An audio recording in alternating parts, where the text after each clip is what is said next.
Question number 161. Honorable Minister. Overall progress, majority of them have been completed.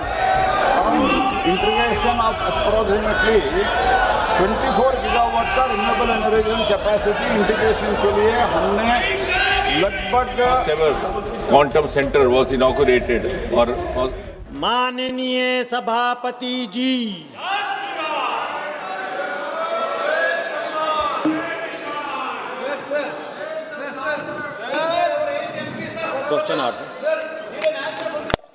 Question hour. Question number 161, Shri Pushpender Saroj.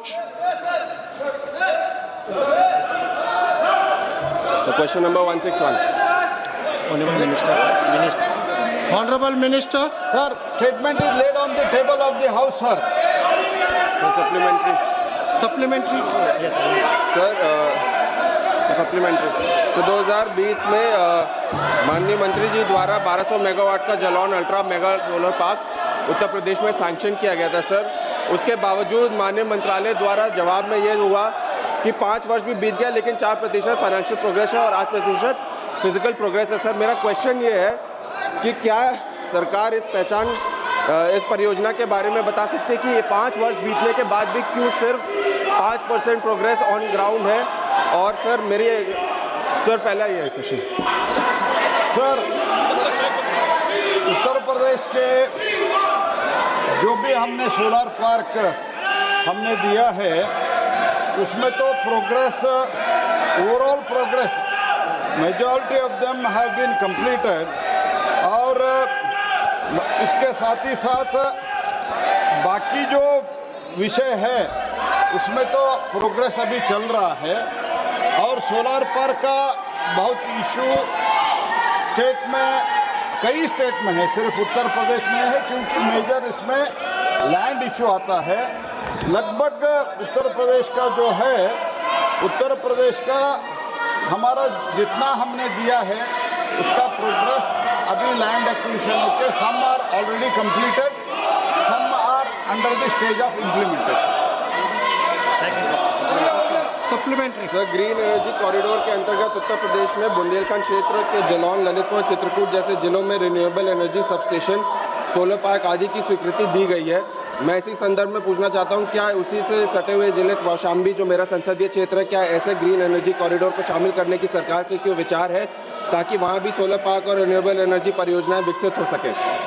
Sir, green energy corridor में total green energy corridor number 1 में आंध्र प्रदेश, गुजरात, हिमाचल प्रदेश, कर्नाटक, मध्य प्रदेश, महाराष्ट्र, राजस्थान, तमिलनाडु, इतने state के लिए जहां renewable energy rich state है वहाँ तो हमने 9,700 सर्किल किलोमीटर ट्रांजिशन लाइन से facilitate integration of approximately 24 gigawatt का रिन्यूएबल एनर्जी कैपेसिटी इंटीग्रेशन के लिए हमने लगभग 10,000 करोड़ से ज़्यादा हमने पैसा खर्च किया है और इसमें 94% कंप्लीट हुआ है सर। दूसरी बात, ग्रीन एनर्जी कॉरिडोर 2 में the intrastate transition system that is STS state transmission service GC2 में इम्प्लीमेंट हुआ है by 7 state, Gujarat, Himachal Pradesh, Karnataka, Kerala, Rajasthan, Tamil Nadu and Uttar Pradesh. The scheme जो भी स्कीम होता है वो स्टेट के लिए इम्प्लीमेंट होता है। स्टेट जहां मांगते हैं हम उसमें पहले के जो ग्रीन एनर्जी कॉरिडोर में, क्योंकि विद इन द स्टेट है sir, with in the state के कारण स्टेट को इसको पैसा भी लगाना पड़ता है, इम्प्लीमेंट भी करना पड़ता है। पहले तो कोई मोदी जी आने से पहले कोई भी स्टेट के ट्रांसमिशन के लिए पैसा नहीं देते थे, लेकिन मैं रिकॉर्ड पर कहना चाहता हूं ग्रीन एनर्जी कॉरिडोर 1 में 10,000 करोड़ से ज़्यादा हमने पैसा स्टेट को दिया है और ग्रीन एनर्जी कॉरिडोर 2 में 12,000 करोड़ रुपया हमने स्टेट को दिया है। इसमें उत्तर प्रदेश भी है, जिस जिले से वो ग्रीन एनर्जी कॉरिडोर भी अभी हो रहा है GC2 में मैं सदस्य को लिखित में उनके ऑफिस उनके एड्रेस को भेजता हूँ sir. Okay. Tagun Murmu ji. Thank you, sir. Giving me the opportunity to ask additional questions, sir. I want to ask the additional question through you, sir. What are the major initiatives taken by the government to support renewable power generation? There is increasing focus on green hydrogen dust, buses and trucks. And the Honorable Minister is also using one such car. Would you explain the key green hydrogen mobility pilot project being implemented under the National Green Hydrogen Mission? Thank you, sir. Sir ऐसे तो हमने जो manufacturing के लिए दिया है वो बड़ी मात्रा में हमने पैसा specially for the renewable energy, मैंने कल राज्यसभा में भी कहा, ओवरऑल ऑन एंड एवरेज 10 साल का यूपीए के कालखंड में 856 करोड़ रुपए दिया जाता था। अभी इस 11 साल में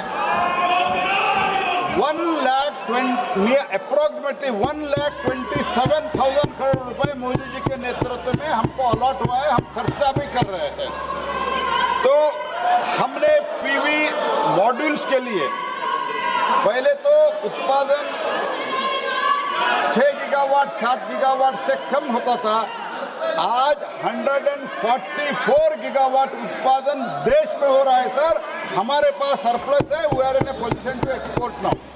ऐसे साल का कैपेसिटी बढ़ गया है from 0 to 27 gigawatt. Very shortly, I am very confident, maximum in a year or so, it will reach year or maximum 2 years, 1.5 year, it will reach around 50 gigawatt. So along with that, हमने trajectory घोषणा किया है wafer के लिए, ingot के लिए और polysilicon के लिए। और सिर्फ PLI scheme for high efficiency solar PV modules में सोलर मॉड्यूल्स 24,000 करोड़ रुपए हमने मोदी जी के नेतृत्व में दिया है।